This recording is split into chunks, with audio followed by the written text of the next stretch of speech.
ಹರಿ ಓಂ. ವ್ಯಾಸಾಯ ಭವನಾಶಾಯ ಶ್ರೀಶಾಯ ಗುಣರಾಶಯೇ ಹೃದ್ಯಾಯ ಶುದ್ಧವಿದ್ಯಾಯ ಮಧ್ವಾಯ ಚ ನಮೋ ನಮಃ.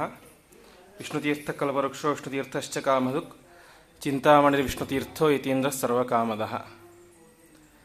ಅಧಿಕ ಮಾಸದ ಅಂಗವಾಗಿ ನಡೀತಾ ಇರುವಂತಹ ಈ ಒಂದು ಭಾಗವತ ಜ್ಞಾನ ಸತ್ರದ 16ನೇ ದಿನ ನಾವೆಲ್ಲರೂ ಕೂಡ ಸೇರಿದ್ದೇವೆ.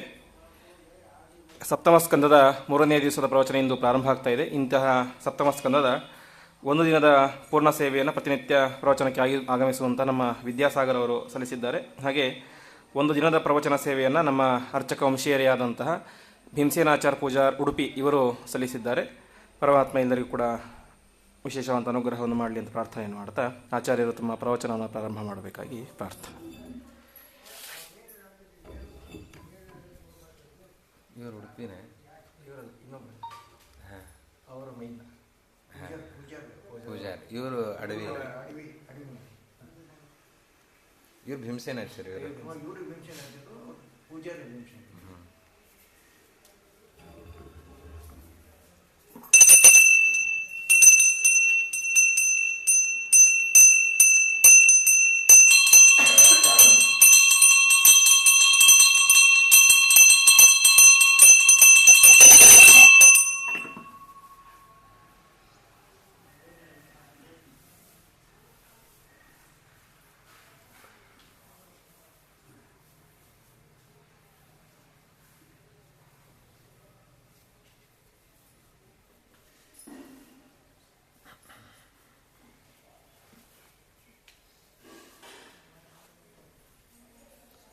ಶ್ರೀ ಗುರುಭ್ಯೋ ನಮಃ.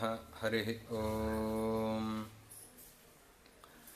ಸುಮತಿಭಿರನುಮೇಯಂ ಶುಭ್ರಕಾಯಂ ಸಖಾಯಂ ಸುಖಮಯಮನಪಾಯಂ ಮುಕ್ತ್ಯುಪಾಯಂ ವಿಮಾಯಂ ನೃಹಯಮಹಮಮೇಯಂ ಧ್ಯೇಯಮಾಮ್ನಾಯಗೇಯಂ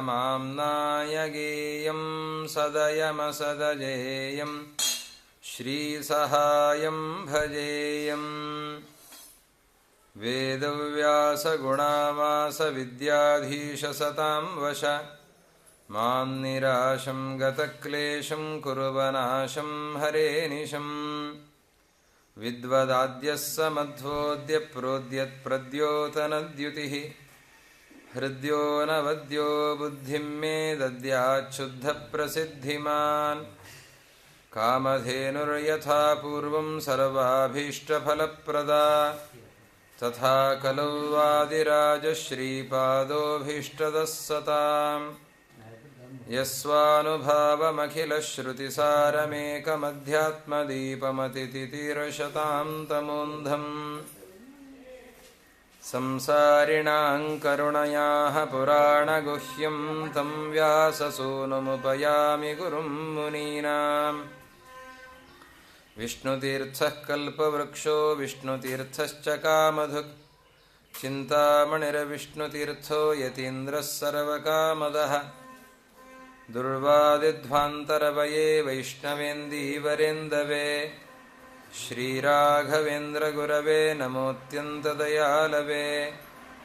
ಪಾತ್ರೇ ಧಾತ್ರೇ ಮನಸ್ಥಾತ್ರೇ ವಿದ್ಯಾದಾತ್ರೇ ಸದೈವ ಮೇ. ಪಿತ್ರೇ ಮಾತ್ರೇ ಚ ಮಿತ್ರಾಯ ವಿಶ್ವೇಶಗುರವೇ ನತಿಃ. ಶ್ರೀಮನ್ಮಧ್ವಮಹಾಚಾರ್ಯ ಪದಪದ್ಮೈಕಸದ್ಮನಾಂ ಅಣೂನಾಂ ಮಹತಾಂಚಾಪಿ ಭವತಾತ್ ಕರುಣಾಮಯಿ. ಹರಿ ಓಂ. ಸ್ವಸ್ತಿ ಶ್ರೀರಸ್ತು ಮೇ ಶಸ್ತಂ ನಿಸ್ತುಲಾತ್ ಪುನಃ. ವಸ್ತುನೋ ನಿತ್ಯಂ ಸಮಸ್ತವ್ಯಸ್ತಯೋಗತಃ.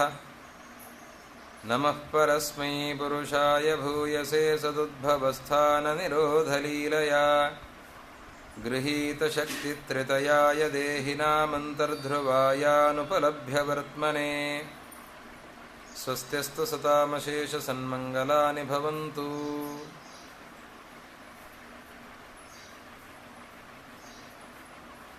ಆರಣ್ಯಕಾಚಾರ್ಯರು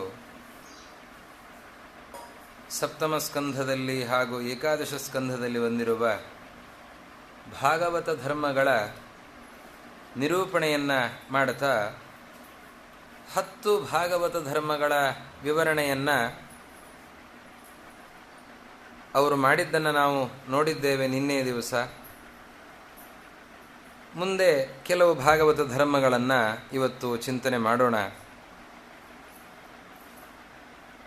ಸಮತ್ವಂ ದ್ವಂದ್ವ ಸಂಜ್ಞಯೋ ಅಂತ ಭಾಗವತದಲ್ಲಿ ಹೇಳಿದ್ದಾರೆ. 11ನೇ ಸ್ಕಂಧದಲ್ಲಿ ಸಮತ್ವಂ ದ್ವಂದ್ವ ಸಂಜ್ಞಯೋ ಅಂತ ಹೇಳಿದ್ದಾರೆ. ಇದರ ಬಗ್ಗೆ ವಿವರಣೆಯನ್ನು ಮಾಡುವಾಗ ಯಮ ನಿಯಮಗಳು ನಾವು ನಿನ್ನೆ ಗಮನಿಸ್ತಾ ಇದ್ದಂತೆ ಯೋಗ ಯಾಜ್ಞವಲ್ಕ್ಯದಲ್ಲಿ ಹೇಳಿರುವಂತಹ ಯಮನಿಯಮಗಳು ಹಾಗೂ ಉದ್ಧವ ಗೀತೆಯಲ್ಲಿ ಹೇಳಿರುವ ಯಮನಿಯಮಗಳು, ಅದಕ್ಕನುಗುಣವಾಗಿ ಇಲ್ಲಿ ಬಂದಿರುವಂತಹ ಭಾಗವತ ಧರ್ಮ, ಅದರ ಚಿಂತನೆ. ಇದರಲ್ಲಿ ತುಷ್ಟಿ ಅಂತನ್ನೋ ಒಂದು ಧರ್ಮ, ತುಷ್ಟಿ ಅಂತ. ಈ ತುಷ್ಟಿಯನ್ನು ಯಾಜ್ಞವಲ್ಕ್ಯರು ಯಮ ಅಥವಾ ನಿಯಮದಲ್ಲಿ ಹೇಳಲಿಲ್ಲ, 2 ಕಡೆನೂ ಹೇಳಲಿಲ್ಲ. ಆದರೆ ವೇದವ್ಯಾಸ ದೇವರು ಉದ್ಧವ ಗೀತೆಯಲ್ಲಿ ತುಷ್ಟಿಯನ್ನು ನಿಯಮದಲ್ಲಿ ಪರಿಗ್ರಹ ಮಾಡಿದ್ದಾರೆ, ತುಷ್ಟಿಯನ್ನು ಹೇಳಿದ್ದಾರೆ. ಹಾಗಾದರೆ ನಿಯಮವನ್ನು ಹೇಳ್ತಾ ಇದ್ದಾರೆ, ತುಷ್ಟಿಯನ್ನು ನಿಯಮ ಅಂತ ಹೇಳ್ತಾ ಇದ್ದಾರೆ ಅಂತಂದರೆ ಅದರಿಂದ ಏನು ಹೇಳ್ತಾ ಇದ್ದಾರೆ, ಅದಕ್ಕೂ ಇದಕ್ಕೂ ಏನು ಸಂಬಂಧ ಇದೆ ಅನ್ನೋದನ್ನು ತೋರಿಸ್ತಾ ಇದ್ದಾರೆ ಆರಣ್ಯಕಾಚಾರ್ಯ. ತುಷ್ಟಿ ಅಂದರೆ ಅಲಂಬುದ್ಧಿ, ಸಾಕು ಅಂತ ಅನಿಸೋದು, ತೃಪ್ತಿ. ತುಷ್ಟಿ ಅಂದರೆ ತೃಪ್ತಿ, ಅಂದರೆ ಸಾಕು ಅಂತ ಅನಿಸೋದು. ನಮಗೆ ಸಾಕು ಅಂತ ಅನಿಸೋದು ಒಂದರಲ್ಲಿ ಮಾತ್ರ, ಊಟಕ್ಕೆ ಕೂತಾಗ, ಹೊಟ್ಟೆ ತುಂಬಿದಾಗ, ಮತ್ತೆ ಬಡಿಸ್ಲಿಕ್ಕೆ ಬಂದರೆ ಆವಾಗ ಸಾಕು ಅಂತ ಅನಿಸ್ತದೆ. ಅದೇ ಪದಾರ್ಥವನ್ನು ಮರುದಿವಸ ಮತ್ತೆ ಹಾಕ್ಲಿಕ್ಕೆ ಬಂದರೆ ಮತ್ತೆ ಬೇಕು ಅಂತ ಅಂತೆ. ಮತ್ತಿನ್ನು ಉಳಿದ ಪದಾರ್ಥಗಳು ಯಾವುದೂ ಕೂಡ ಸಾಕು ಅಂತ ಎಂದಿಗೂ ಅನಿಸೋದೇ ಇಲ್ಲ. ನಮಗೆ ಅಲಂಬುದ್ಧಿ ಅದು ಊಟ ಮಾಡುವಾಗ ಮಾತ್ರ, ಅವತ್ತು ಹೊಟ್ಟೆ ತುಂಬಿದಾಗ ಮತ್ತೆ ಅದನ್ನೇ ಬಡಿಸ್ಲಿಕ್ಕೆ ಹೋದರೆ ತೃಪ್ತಿ, ಸಾಕು ಅಂತ ಅನಿಸುತ್ತೆ. ಹೇಳ್ತಾರೆ, ಗ್ರಾಮ್ಯ ಈಹೋಪರಮಃ ಶನೈಹಿ ಅಂತ 7ನೇ ಸ್ಕಂಧದಲ್ಲಿ ನಾರದರ ಮಾತು.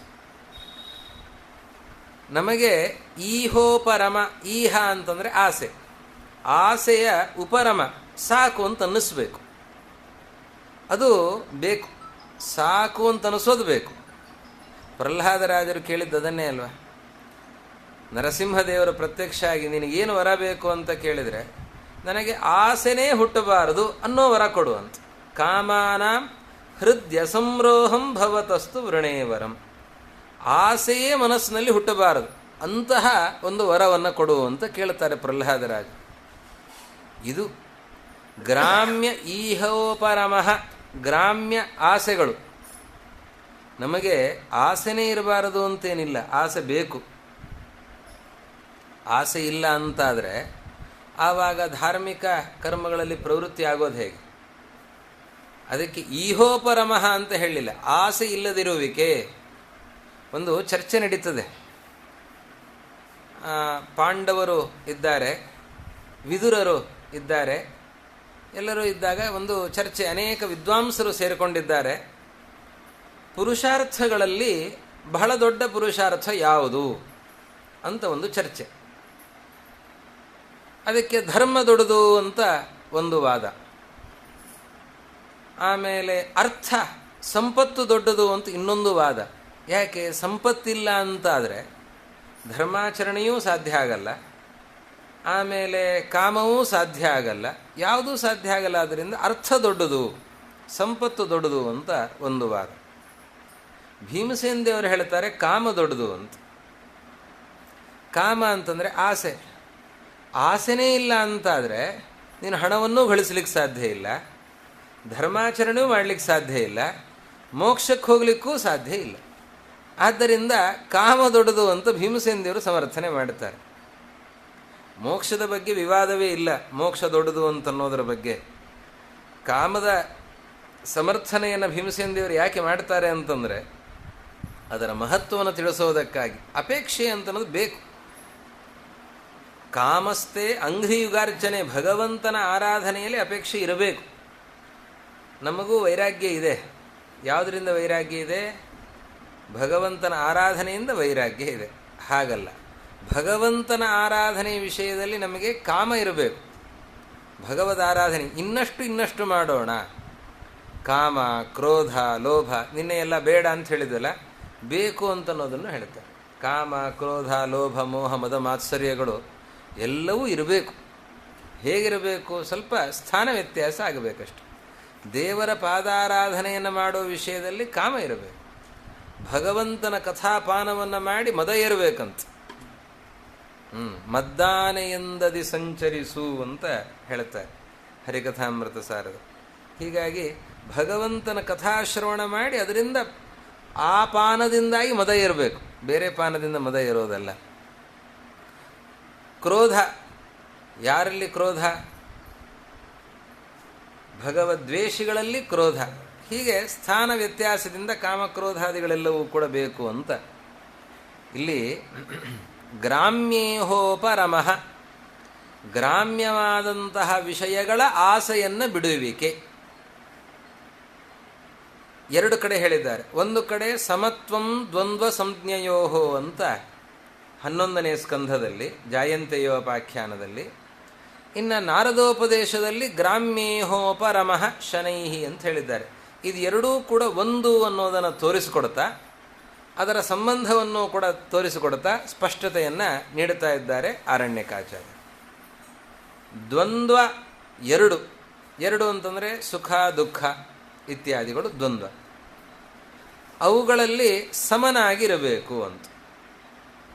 ದ್ವಂದ್ವ ಸಂಜ್ಞೆಯೋ, ದ್ವಂದ್ವ ಅಂತ ಅನಿಸಿಕೊಂಡಿರುವಂತಹ ಸುಖ ದುಃಖ, ಲಾಭ ಅಲಾಭ, ಜಯ ಪರಾಜಯ, ಮಾನ ಅಪಮಾನ ಏನಿದೆ, ಇದು ಎಲ್ಲದರಲ್ಲಿಯೂ ಕೂಡ ಸಮನಾಗಿ ಇರಬೇಕು. ಅದರಲ್ಲಿ ಸಮನಾಗಿರಬೇಕು ಅಂತಂದರೆ ಸುಖ ದುಃಖ ಎರಡರಲ್ಲೂ ಸಮಾನನಾಗಿರಬೇಕು ಅಂತಂದರೆ, ಸುಖ ಬೇಕು ಅಂತ ನಾವು ಬಯಸುವಂತೆ ದುಃಖವನ್ನು ಬೇಕು ಅಂತ ಬಯಸೋದಾ? ದುಃಖವನ್ನು ಯಾರಾದರೂ ಬೇಕು ಅಂತ ಬಯಸ್ತಾರ? ದುಃಖವನ್ನು ಬೇಕು ಅಂತ ಬಯಸಿದರೆ ಅವನು ವಿವೇಕಿ ಅಂತ ಆಗ್ತಾನ? ಅವಿವೇಕಿ ತಾನೆ. ದುಃಖವನ್ನು ಯಾರಾದರೂ ಬೇಕು ಅಂತ ಬಯಸ್ತಾರ? ಅಲ್ಲ, ಕುಂತಿದೇವಿ ಕೇಳಿದ್ದಾಳಲ್ಲ, ಕುಂತಿದೇವಿ ಏನು ಕೇಳಿದ್ದಾಳೆ? ಕಷ್ಟ ಬರಲಿ ಅಂತ ಕೇಳಿದ್ದಾಳೆ, ದುಃಖ ಬರಲಿ ಅಂತ ಕೇಳಲಿಲ್ಲ. ವಿಪದಸ್ಸಂತು ನ ಶಶ್ವತ್ ತತ್ರ ತತ್ರ ಜಗತ್ಪತೆ ಅಂತ. ಯಾಕೆ ಅಂತಂದರೆ ಆಪತ್ತು ಬೇರೆ, ದುಃಖ ಬೇರೆ. ಆಪತ್ತು ಬಂದಾಗ ಭಗವಂತನ ಸ್ಮರಣೆ ಬರ್ತದೆ. ಭವತೋ ದರ್ಶನಂ ಯತ್ ಸ್ಯಾತ್ ಅಪುನರ್ಭವ ದರ್ಶನಂ. ನಿನ್ನ ನೆನಪಾಗ್ತದೆ, ನಿನ್ನ ದರ್ಶನ ಆಗ್ತದೆ. ಅದಕ್ಕಾಗಿ ಕಷ್ಟ ಬರಲಿ ಅಂತ ಕೇಳಿದ್ದಾಳೆ ಹೊರತು ದುಃಖ ಬರಲಿ ಅಂತ ಕೇಳಲಿಲ್ಲ. ದುಃಖವನ್ನು ಬೇಕು ಅಂತ ಯಾರೂ ಕೂಡ ಬಯಸಲ್ಲ. ಇನ್ನು ಸುಖವನ್ನು ಬೇಡ ಅಂತ ಹೇಳಿದರೆ ಅವನು ವಿವೇಕಿ ಅಂತ ಆಗ್ತಾನೆ, ಅವನು ವಿವೇಕಿ ಅಂತ ಆಗೋದಿಲ್ಲ. ಎರಡೂ ಕೂಡ ಸಮಾನವಾಗಿರಬೇಕು ಅಂತಂದರೆ ಸುಖವನ್ನು ಬಯಸುವಂತೆ ದುಃಖವನ್ನು ಬಯಸಬೇಕು, ಇಲ್ಲ ದುಃಖವನ್ನು ಬಿಡುವಂತೆ ಸುಖವನ್ನು ಕೂಡ ಬಿಡಬೇಕು. ಎರಡೂ ಸಾಧ್ಯ ಇಲ್ಲ. ಹಾಗಾದರೆ ಸಮತ್ವಂ ದ್ವಂದ್ವ ಸಂಜ್ಞೆಯೋ, ಈ ಎರಡರಲ್ಲಿಯೂ ಕೂಡ ಸಮಾನನಾಗಿರೋದು ಅಂತಂದರೆ ಏನು? ಅದಕ್ಕೆ ಆರಣ್ಯಕಾಚಾರ್ಯ ಹೇಳ್ತಾರೆ, ಸುಖ ಎರಡಿದೆ. ಸುಖದಲ್ಲಿ ವೈಲಕ್ಷಣ್ಯ ಇದೆ. ಸುಖ ಎರಡು. ಒಂದು ವೈಷಯಿಕ ಸುಖ, ಮತ್ತೊಂದು ಸ್ವರೂಪ ಸುಖ. ಸ್ವರೂಪ ಸುಖ ಒಂದು, ಮತ್ತೊಂದು ವಿಷಯದಿಂದ ಬರುವಂತಹ ಸುಖ ಮತ್ತೊಂದು. ಜೀವನ ಸ್ವರೂಪಭೂತವಾದ ಸುಖವನ್ನು ಬಿಡಬೇಕು ಅಂದರೆ ಜೀವನನ್ನೇ ಇಲ್ಲ ಅಂತ ಮಾಡಬೇಕು ಅಂತ, ಅದು ಸಾಧ್ಯವೇ ಇಲ್ಲದೆ ಇರುವಂತಹ ವಿಷಯ. ಅದನ್ನು ಬಿಡೋದಲ್ಲ, ಅದನ್ನು ಬಯಸಬೇಕು. ಅಂತಹ ಸ್ವರೂಪ ಸುಖವನ್ನು ನಾವು ಹೊಂದೋಣ. ಅದಕ್ಕಾಗಿ ಸ್ವರೂಪ ಸುಖವನ್ನು ಹೊಂದೋದಕ್ಕಾಗಿ ಈ ವೈಷಯಿಕ ಸುಖವನ್ನು ಬಿಡೋಣ. ವೈಷಯಿಕ ಸುಖದ ಪರಿತ್ಯಾಗ, ಸ್ವರೂಪ ಸುಖದ ಪ್ರಾಪ್ತಿಗಾಗಿ ವೈಷಯಿಕ ಸುಖದ ಪರಿತ್ಯಾಗ, ಇದನ್ನು ಹೇಳ್ತಿದ್ದಾರೆ. ಹೇಗೆ ದುಃಖವೂ ಹೇಯವೋ ಅದರಂತೆ ಸುಖವೂ ಕೂಡ ಹೇಯ. ಯಾವ ಸುಖ ಅಂದರೆ ವೈಷಯಿಕ ಸುಖ.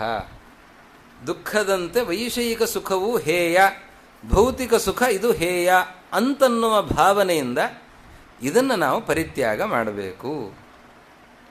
ಇದರಲ್ಲಿ ಸಾಮ್ಯ ಬಂತು ನೋಡಿ. ಈಗ ಸುಖ ದುಃಖಗಳಲ್ಲಿ ಸಾಮ್ಯ ಅಂತಂದರೆ ಈ ರೀತಿಯಲ್ಲಿ ಸಾಮ್ಯ ಅಂತ.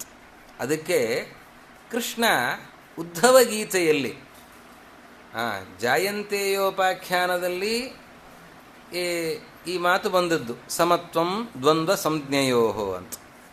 ಅದು ಅರ್ಥ ಆಗಬೇಕು ಅಂತಂದರೆ ಉದ್ಧವ ಗೀತೆ ನೋಡಬೇಕು. ಇದನ್ನು ತೋರಿಸಿಕೊಡ್ತಾರೆ. ಒಂದು ಕಡೆ ಬಂದಿರುವ ವಿಷಯ ಅರ್ಥ ಆಗಬೇಕು ಅಂದರೆ ಭಾಗವತದ ಮತ್ತೊಂದು ಭಾಗವನ್ನು ನೋಡಬೇಕು. 11ನೇ ಸ್ಕಂಧದಲ್ಲಿ ಜಾಯಂತೆಯೋಪಾಖ್ಯಾನದಲ್ಲಿ ಬಂದಿರುವ ಭಾಗವತ ಧರ್ಮ ಅರ್ಥ ಆಗಬೇಕು ಅಂತಂದರೆ ಉದ್ಧವ ಗೀತೆಯನ್ನು ಗಮನಿಸಬೇಕು. ಉದ್ಧವ ಗೀತೆಯಲ್ಲಿ ಕೆಲವು ಪ್ರಶ್ನೆಗಳನ್ನು ಉದ್ಧವ ಮಾಡ್ತಾನೆ ಕೃಷ್ಣನ ಹತ್ತಿರ. ಸುಖ ಅಂದರೆ ಏನು, ದುಃಖ ಅಂತಂದರೆ ಏನು, ಪಂಡಿತ ಅಂತಂದರೆ ಯಾರು, ಮೂರ್ಖ ಅಂತಂದರೆ ಯಾರು, ಬಂಧ ಅಂತಂದರೆ ಯಾವುದು, ಮೋಕ್ಷ ಅಂತಂದರೆ ಯಾವುದು, ಹೀಗೆ ಅನೇಕ ಪ್ರಶ್ನೆಗಳನ್ನು ಮಾಡ್ತಾನೆ. ಆ ಪ್ರಶ್ನೆಗಳಲ್ಲಿ ಕೃಷ್ಣ ಕೊಡುವ ಉತ್ತರ ದುಃಖ ಅಂತಂದರೆ ಏನು ಅಂತ ಉದ್ಧವನ ಪ್ರಶ್ನೆ. ಅದಕ್ಕೆ ಕೃಷ್ಣ ಕೊಡುವಂತಹ ಉತ್ತರ ದುಃಖಂ ಕಾಮಸುಖಾಪೇಕ್ಷಾ ಅಂತ ಹೇಳುತ್ತಾರೆ. ಕಾಮಸುಖಾಪೇಕ್ಷಾ ದುಃಖಂ ಅಂತ. ಕಾಮಸುಖ ಅಂತಂದರೆ ವೈಷಯಿಕ ಸುಖ ಏನಿದೆ, ನಾವು ಕಾಮ ಅಂದರೆ ಕಾಮ್ಯ, ಕಾಠಕೋಪನಿಷತ್ತಿನಲ್ಲಿ ಕಾಮ್ಯ ಅನ್ನೋ ಅರ್ಥದಲ್ಲಿ ಕಾಮ ಅನ್ನುವ ಶಬ್ದವನ್ನು ಬಳಸಿದ್ದಿದೆ. ಹೀಗಾಗಿ ಕಾಮ ಅಂತಂದರೆ ಕಾಮ್ಯ, ಕಾಮ್ಯ ವಿಷಯಗಳಿಂದ ಅಂದರೆ ವಿಷಯಗಳಿಂದ ಉಂಟಾಗುವ ಸುಖದ ಅಪೇಕ್ಷೆ ಅದೇ ದುಃಖ ಅಂತ ಕೃಷ್ಣ ಹೇಳಿದ್ದಾನೆ. ಈಗ ಈ ಮಾತನ್ನು ನೋಡುವಾಗ ಸಮತ್ವಂ ದ್ವಂದ್ವ ಸಂಜ್ಞೆಯೋ ಅನ್ನೋದು ಅರ್ಥ ಆಗತ್ತೆ. ಈ ಎರಡು ಸುಖ ದುಃಖಗಳನ್ನು ಸಮಾನವಾಗಿ ಕಾಣಬೇಕು ಅಂತಂದರೆ ದುಃಖವನ್ನು ನಾವು ಹೇಗೆ ಹೇಯ ಅಂತ ಹೇಳ್ತೇವೋ ಅದರಂತೆ ಸುಖವನ್ನು ಕೂಡ ಹೇಯ, ವೈಷಯಿಕ ಸುಖವನ್ನು ಹೇಯ ಅಂತ ಪರಿತ್ಯಾಗ ಮಾಡಬೇಕು. ವೈಷಯಿಕ ಸುಖ ಹೇಯ ಅಂತನ್ನೋದರಿಂದ, ಹಾಗೆ ತಿಳಿದದ್ದರಿಂದ ಏನು ಸಿಗ್ತದೆ? ಈ ವೈಷಯಿಕ ಸುಖ ಅಂತಂದರೆ ನೋಡೋದು, ಕೇಳೋದು, ಗಂಧ, ಸ್ಪರ್ಶ, ರೂಪ, ರಸ, ಶಬ್ದ, ಇದೆಲ್ಲ ವಿಷಯಗಳು. ಈ ವಿಷಯಗಳ ಸ್ಪರ್ಶದಿಂದ, ವಿಷಯಗಳ ಭೋಗದಿಂದಾಗಿ ನಮಗೆ ಸುಖವೂ ದುಃಖವೂ ಆಗ್ತದೆ. ಅದನ್ನು ಹೇಯ ಅಂತ ಭಾವನೆಯನ್ನು ತಾಳಬೇಕು. ಈ ವೈಷಯಿಕ ಸುಖವು ಹೇಯ ಅಂತನ್ನೋ ಭಾವನೆಯಿಂದ, ಈ ಭಾವನೆಯಿಂದ ಆಗುವ ಲಾಭ ಏನು? ವೈರಾಗ್ಯವೇ ಲಾಭ ಅಂತ. ವೈಷಯಿಕ ಸುಖ ಹೇಯ ಅಂತನ್ನೋ ಭಾವನೆಯಿಂದ ನಮಗೇನು ಸಿಗ್ತದೆ ಅಂದರೆ ವೈರಾಗ್ಯ ಬರ್ತದೆ ಅಂತ. ಈಗ ಅದರ ಮೇಲೆ ಪ್ರಶ್ನೆ, ಯಾವುದೋ ಒಂದನ್ನು ಬೇಡ ಅಂತ ಬಿಡಬಹುದು. ಎಲ್ಲ ಗ್ರಾಮ್ಯ ಸುಖಗಳನ್ನು ಪರಿತ್ಯಾಗ ಮಾಡ್ತೇನೆ, ಅದೆಲ್ಲ ವಿಷಯಗಳನ್ನು ನಾನು ಪರಿತ್ಯಾಗ ಮಾಡ್ತೇನೆ ಅಂದರೆ ಸಾಧ್ಯ ಇದೆಯಾ? ಹಾಗೆ ಮಾಡಲಿಕ್ಕೆ ಆಗ್ತದ ಅಂತ ಮುಂದಿನ ಪ್ರಶ್ನೆ. ವೈರಾಗ್ಯ ಲಾಭ, ಅದರಿಂದ ಪರಮಪುರುಷಾರ್ಥ, ಮೋಕ್ಷ ಲಾಭ, ತತ್ವಜ್ಞಾನ, ವೈರಾಗ್ಯದಿಂದ ತತ್ವಜ್ಞಾನ. ಒಳ್ಳೆಯ ವೈರಾಗ್ಯ ಇದ್ರೇ ತತ್ವಜ್ಞಾನ ಸಿಗಲಿಕ್ಕೆ ಸಾಧ್ಯ, ಇಲ್ಲ ಅಂದರೆ ತತ್ವಜ್ಞಾನ ಬರೋದಿಲ್ಲ. ನತಸ್ಯ ತತ್ವಗ್ರಹಣಾಯ ಸಾಕ್ಷಾತ್. ತತ್ವಜ್ಞಾನ ಉಂಟಾಗಬೇಕು ಅಂತಂದರೆ ವೈರಾಗ್ಯ ಬೇಕು. ಸರಿ, ಎಲ್ಲ ವಿಷಯ ಪದಾರ್ಥಗಳು ಹೇಯ, ನಾನು ಅದನ್ನು ಬಿಡ್ತೇನೆ, ಅದು ನನಗೆ ಬೇಕಾಗಿಲ್ಲ ಅಂತ ಅದನ್ನೆಲ್ಲ ಪರಿತ್ಯಾಗ ಮಾಡಲಿಕ್ಕೆ ಆ ಆಸೆಗಳನ್ನು ಬಿಡೋದು ಸಾಧ್ಯ ಇದೆಯಾ ಅಂತ ಕೇಳ್ತಾರೆ. ಅದಕ್ಕೆ ವಿಷ್ಣು ತೀರ್ಥರು ಸಾಧ್ಯ ಇದೆ ಅಂತ ಹೇಳ್ತಾರೆ. ಇದನ್ನು ನಮ್ಮನ್ನು ಯಾರನ್ನಾದರೂ ಕೇಳಿದರೆ ನಮಗೆ ಗೊತ್ತಿಲ್ಲ ಅಂತ ಹೇಳಬೇಕಷ್ಟೆ. ಯಾಕೆ ಅಂತಂದರೆ ಆ ಹಾದಿಯಲ್ಲೇ ನಾವು ಇಲ್ಲದೇ ಇದ್ದವರು, ಆ ಪ್ರವೃತ್ತಿಯನ್ನು ಮಾಡದೇ ಇದ್ದವರು, ಅವರು ಅವಧೂತ ಶಿರೋರತ್ನರು. ಆದ್ದರಿಂದ ವಿರಕ್ತರಾದಂತಹ ವಿಷ್ಣು ತೀರ್ಥರು ಅವರು ಹೇಳ್ತಾರೆ, ಅಂತಹ ವೈರಾಗ್ಯವನ್ನು ಸಂಪಾದನೆ ಮಾಡಿಕೊಳ್ಳಲಿಕ್ಕೆ ಸಾಧ್ಯ ಇದೆ. ನಾವು ಇದನ್ನು ಅರ್ಥ ಮಾಡಿಕೊಳ್ಬೇಕು, ಅವರ ಮಾತನ್ನು ಅರ್ಥ ಮಾಡಿಕೊಳ್ಬೇಕು. ಅರ್ಥ ಮಾಡಿಕೊಂಡು ಬರೀ ಕೇಳಿ ಬಿಡೋದಲ್ಲ, ಅದರಲ್ಲಿ ಪ್ರವೃತ್ತಿಯನ್ನು ಮಾಡಬೇಕು. ಎಷ್ಟು ಅದ್ಭುತವಾಗಿ ಹೇಳ್ತಾರೆ ಆರಣ್ಯಕಾಚಾರ್ಯರು, ಪ್ರಯತ್ನ ಮಾಡಿದರೆ ಯಾವುದು ದುಸ್ಸಾಧ್ಯ ಹೇಳಿ. ಸರಿ, ಪ್ರಯತ್ನ ಮಾಡಬೇಕು ಅಂತಂದರೆ ಆ ಪ್ರಯತ್ನ ಹೇಗೆ ಮಾಡಬೇಕು? ಎಲ್ಲ ವೈಷಯಿಕ ಪದಾರ್ಥಗಳ ಆಸೆಯನ್ನು ಬಿಡುತ್ತೇನೆ, ಇದು ಹೇಗೆ ಸಾಧ್ಯ? ಇದು ಇದು ಸಾಧ್ಯ ಇದೆಯಾ ಅಂತಂದರೆ ಅದಕ್ಕೆ ಹೇಳ್ತಾರೆ ನೋಡಿ, ಎಲ್ಲ ಒಟ್ಟಿಗೆ ಸಾಧ್ಯ ಆಗೋದೇ ಇಲ್ಲ, ಖಂಡಿತವಾಗಿಯೂ ಆಗೋದಿಲ್ಲ. ಅದಕ್ಕೆ ಹಂತ ಹಂತವಾಗಿ ಒಂದೊಂದೇ ಮೆಟ್ಟಲು ಏರುತ್ತಾ ಹೋಗಬೇಕು. ಕ್ರಮವಾಗಿ ಹೋದರೆ ನಾವು ಅಂತಹ ವೈರಾಗ್ಯವನ್ನು ಮುಟ್ಟೋದಕ್ಕೆ ಸಾಧ್ಯ ಇದೆ. ಹೇಗೆ ಇರಬೇಕು ಅಂತಂದರೆ, ಮೊದಲಿಗೆ ನಾನು ಸುಗಂಧ ದ್ರವ್ಯಗಳನ್ನು ಸ್ವೀಕರಿಸೋದಿಲ್ಲ ಅಂತ ಬಿಡಿ. ಇದು ಕಷ್ಟನಾ? ಇದ್ದದ್ದರಲ್ಲಿ ವಿಷಯ ಪದಾರ್ಥಗಳಲ್ಲಿ ಸುಗಂಧ ದ್ರವ್ಯದ ಆಸೆಯನ್ನು ಬಿಡುತ್ತೇನೆ. ನನಗೆ ಯಾವುದೇ ಸುಗಂಧ ದ್ರವ್ಯಗಳು ಬೇಕಾಗಿಲ್ಲ. ಇದು ಅಸಂಭಾವಿತ ಅಂತ ಅನ್ನಿಸ್ತದಾ? ಇಲ್ಲ. ಇದನ್ನು ನಾವು ಮಾಡಬಹುದು ಅಂತ ಅನಿಸುತ್ತೆ. 1 ವರ್ಷ ಇನ್ನು ಉಳಿದದನ್ನು ಯಾವುದನ್ನು ಮಾಡಬೇಡಿ, ಇದು ಒಂದರ ಪ್ರಯತ್ನವನ್ನು ಮಾಡಿ. ನಾನು ಸುಗಂಧ ದ್ರವ್ಯಗಳ ಪರಿತ್ಯಾಗವನ್ನು ಮಾಡ್ತೇನೆ. ಇದು ಅಭ್ಯಾಸ ಆದ ಮೇಲೆ ಆಮೇಲೆ ದೊಡ್ಡ ವಿಷಯ ಅಂತ ಅನಿಸಲ್ಲ. ಅದರ ಜೊತೆಯಲ್ಲಿ ಇನ್ನೊಂದು ವಿಷಯವನ್ನು ಸೇರಿಸಿಕೊಳ್ಳಿ. ನಾನು ಇಂಥದ್ದನ್ನು ತಿನ್ನೋದಿಲ್ಲ. ನಮಗೆ ಅತ್ಯಂತ ಇಷ್ಟವಾದಂತಹ ವಸ್ತು ಯಾವುದೋ ಅದನ್ನು ತಿನ್ನೋದಿಲ್ಲ ಅಂತ ಬಿಡೋದು. ಅದು ಅಭ್ಯಾಸ ಆದ ಮೇಲೆ ಇನ್ನೂ ಒಂದು ವಿಶೇಷ, ನಮಗೆ ಒಂದೊಂದೇ ಅಪೇಕ್ಷೆಗಳು ಜಾಸ್ತಿ, ಅದರಲ್ಲಿ ಪ್ರವೃತ್ತಿ ಜಾಸ್ತಿ, ಅದಕ್ಕೆ ಒಂದೊಂದನ್ನೇ ಬಿಡ್ತಾ ಹೋಗು. ಅಧಿಕ ಮಾಸ ಬಂತು. ಇಂತಹ ಸನ್ನಿವೇಶಗಳನ್ನು ಚೆನ್ನಾಗಿ ಬೆಳೆಸ್ಕೊಳ್ಬೇಕು. ಅಧಿಕ ಮಾಸದಂತಹ ಅಪೂರ್ವವಾದಂತಹ ಸನ್ನಿವೇಶಗಳು, ಚಾತುರ್ಮಾಸ್ಯ, ಅಧಿಕ ಮಾಸ, ಇದನ್ನೆಲ್ಲ ಚೆನ್ನಾಗಿ ನಾವು ಬಳಸಿಕೊಳ್ಬೇಕು. ಏನು ಮಾಡಬೇಕು? ಈ ಅಧಿಕ ಮಾಸದಲ್ಲಿ ನಾನು ಮಾತಾಡೋದಿಲ್ಲ, ಮೌನ, ಮಾತಾಡೋದೇನಿದ್ರೂ ಕೂಡ ಭಗವಂತನ ಬಗ್ಗೆನೇ ಮಾತಾಡ್ತೇನೆ. ಇದು ನೋಡಿ, ನಮ್ಮ ನಾಲಿಗೆ ಹಿಡಿತಕ್ಕೆ ಬಂತು. ಯಾಕೆ ಅಂತಂದರೆ ಬಾಯಿ ತೆಗೆದ್ರೆ ಇನ್ನೊಬ್ಬರ ಬಗ್ಗೆ ಬೈಯೋದೇ ಆರಂಭ. ಹೀಗಾಗಿ ಪರನಿಂದನೆಯನ್ನು ಮಾಡ್ತಾ ಇರುವಂತಹ ನಾಲಿಗೆಗೆ ಒಂದು ನಿಯಂತ್ರಣ, ಹಾಗೆ ಕಿವಿಗೆ ನಿಯಂತ್ರಣ, ಒಂದೊಂದೇ ಇಂದ್ರಿಯಗಳಿಗೆ ನಿಯಂತ್ರಣವನ್ನು ಮಾಡ್ತಾ ಮಾಡ್ತಾ ಮಾಡ್ತಾ ಹೋದರೆ ಆ ಇಂದ್ರಿಯಗಳಿಗೆ ಕ್ರಮವಾಗಿ ಅಭ್ಯಾಸ ಆಗ್ತಾ ಹೋಗುತ್ತೆ. ಅದು ಬೇಕು ಅಂತ ಅನಿಸೋದಿಲ್ಲ. ಕಣ್ಣು ಇಂಥದ್ದನ್ನು ಒಂದು ಅಭ್ಯಾಸ ಮಾಡಿ ಅಂತ ಯಾರೋ ಒಬ್ಬರು ಹೇಳಿದರು. ಒಂದು ಅಭ್ಯಾಸ ಮಾಡಿ, ಮಲಗೋದಕ್ಕಿಂತ 1 ಗಂಟೆ ಮೊದಲು ಮೊಬೈಲ್ ನೋಡಲ್ಲ. ರಾತ್ರಿ ಮಲಗೋದಕ್ಕಿಂತ 1 ಗಂಟೆ ಮೊದಲು ಮೊಬೈಲ್ ನೋಡಲ್ಲ. ಇದು ಒಂದು ಕಣ್ಣಿನ ನಿಯಂತ್ರಣ ಇದು. ಆಮೇಲೆ ಹಾಗೆ ಕ್ರಮವಾಗಿ ಬೆಳೆಸ್ತಾ ನಾನು ಇಡೀ ದಿವಸ ಮೊಬೈಲ್, ಏಕಾದಶಿ ಬಂತು ಅಂದರೆ ಏಕಾದಶಿ ದಿವಸ ನಾನು ಮೊಬೈಲ್ ಮುಟ್ಟಲ್ಲ. ಶಬ್ದ ರೂಪ ಎರಡರ ನಿವಾರಣೆ, ಯಾವುದೋ ಸಂಗೀತವನ್ನು ಕೇಳಬೇಕು ಅಂತ ಅಪೇಕ್ಷೆ, ಅಥವಾ ಇನ್ನೇನೋ ಚಿತ್ರಗಳನ್ನು ನೋಡಬೇಕು ಅಂತನೋ ಅಪೇಕ್ಷೆ, ಅದರದೆಲ್ಲ ನಿಯಂತ್ರಣ. ಏಕಾದಶಿ ದಿವಸ ನಾನು ಮೊಬೈಲ್ ಮುಟ್ಟಲ್ಲ. ಎಂಥ ಪ್ರತಿಜ್ಞೆ ಇದು! ಎಷ್ಟೋ ಆತ್ಮನಿಯಂತ್ರಣ ಆಗತ್ತೆ. ವಿಷ್ಣು ತೀರ್ಥರು ಹೇಳ್ತಾರೆ, ಹೀಗೆ ಹೆಜ್ಜೆ ಹೆಜ್ಜೆ ನಾವು ಪ್ರಯತ್ನ ಮಾಡ್ತಾ ಹೋದರೆ ಅದು ಸಾಧ್ಯ ಆಗ್ತದೆ. ಯಾಕಾಗೋದಿಲ್ಲ? ಹಾಗೆ ಒಂದೊಂದೇ ಹಂತದಲ್ಲಿ ಅದನ್ನು ಪ್ರಯತ್ನ ಮಾಡ್ತಾ ಹೋಗಬೇಕು. ಅನೇಕ ಮಹಾನುಭಾವರು ಅನೇಕ ರೀತಿಯ ತಪಸ್ಸನ್ನು ಮಾಡಿದ್ದಾರೆ. ಮಾಡಿದವರನ್ನು ನಾವು ನೋಡ್ತಾ ಇದ್ದೇವೆ. ಬದರಿಕಾಶ್ರಮದಲ್ಲಿ ಕೂತು ಮಧ್ವಾಚಾರ್ಯರು ಮಾಡಿದ್ದಾರೆ. ಅವರು ಕಾಷ್ಠಮೌನ ವ್ರತವನ್ನು ಮಾಡಿದ್ದಾರೆ. ಅವರ ಆದರ್ಶವನ್ನು ಹೊತ್ತು ಅನೇಕ ಮಹನೀಯರು ಮಾಡಿದ್ದಾರೆ. ವಿದ್ಯಾಮಾನ್ಯ ತೀರ್ಥರು ಮಾಡಿದ್ದಾರೆ. ವಿದ್ಯಾಧೀಶ ತೀರ್ಥ ಶ್ರೀಪಾದರು 2 ಬಾರಿ ಮಾಡಿದ್ದಾರೆ. ಕೇವಲ ಹಾಲು ಹಣ್ಣು ಅಷ್ಟನ್ನೇ ಸ್ವೀಕಾರ ಮಾಡಿ 100 ದಿವಸ ಇದ್ದಾರೆ ಬದರಿಯಲ್ಲಿ. ಮತ್ತೆ ಮಾತಿಲ್ಲ, ಮೌನ ವ್ರತ. ಹಾಗೆ ಪ್ರಯತ್ನವನ್ನು ಮಾಡ್ತಾ ಹೋದರೆ ಎಷ್ಟು ಆತ್ಮಸಂಯಮ, ಎಂತಹ ವರ್ಚಸ್ಸು, ಎಂತಹ ಒಂದು ಉದಾತ್ತವಾದಂತಹ ಜ್ಞಾನ. ಇದೆಲ್ಲವೂ ಕೂಡ ವೈರಾಗ್ಯ ಎಷ್ಟು ಹೆಚ್ಚಾಗ್ತದೋ ಅಷ್ಟು ಜ್ಞಾನಾಭಿವೃದ್ಧಿ ಆಗ್ತದೆ, ಅಷ್ಟು ಭಕ್ತಿಯ ಅಭಿವೃದ್ಧಿ ಆಗ್ತದೆ. ಅದಕ್ಕಾಗಿ ಇದು ಪೋಷಕ, ಇದನ್ನು ಮಾಡಬೇಕು. ಗ್ರಾಮ್ಯೇಹೋ ಪರಮಃ. ಅದಕ್ಕೆ ವಿಷ್ಣು ತೀರ್ಥರಂದರು ನಮ್ಮ ಸ್ಥಿತಿ ಗೊತ್ತಿದೆ ಚೆನ್ನಾಗಿ ಕೃಷ್ಣನಿಗೆ. ಅದಕ್ಕೆ ದೇವರು ಹೇಳುವಾಗ ಗ್ರಾಮ್ಯೇಹೋ ಪರಮಃ ಅಂತ ಹೇಳಲಿಲ್ಲ, ಗ್ರಾಮ್ಯೇಹೋ ಪರಮಃ ಶನೈಹಿ ಅಂತ ಹೇಳಿದ.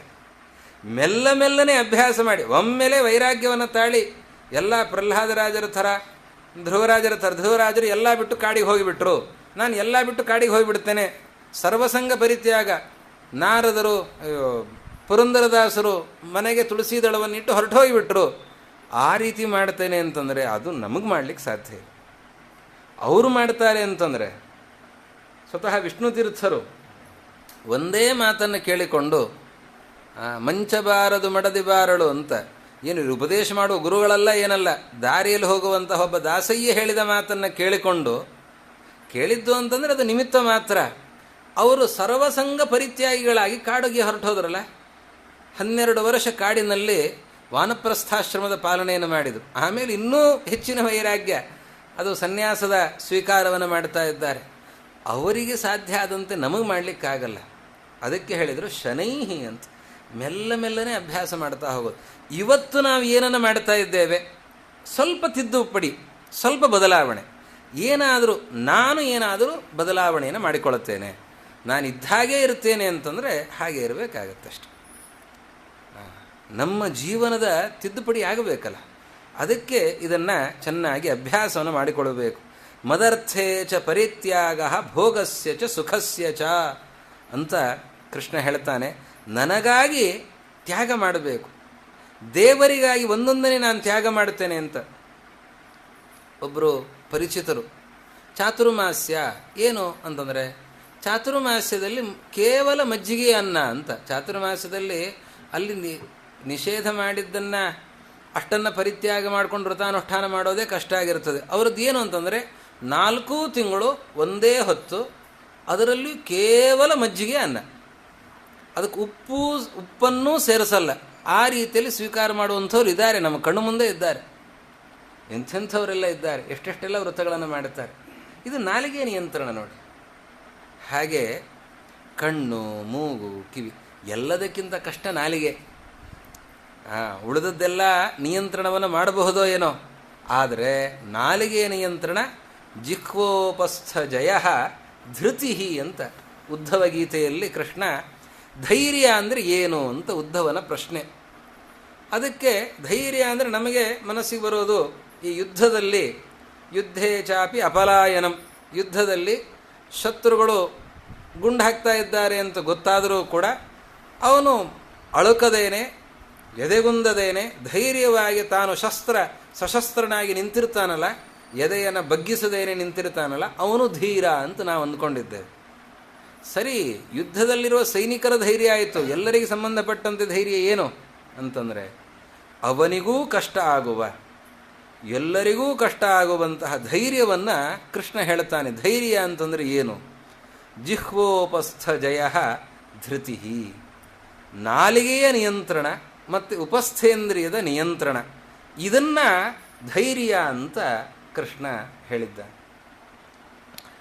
ಉಳಿದ ಇಂದ್ರಿಯಗಳ ನಿಯಂತ್ರಣ ಮಾಡಬಹುದು, ಇವುಗಳನ್ನು ನಿಯಂತ್ರಣ ಮಾಡೋದು ಕಷ್ಟ.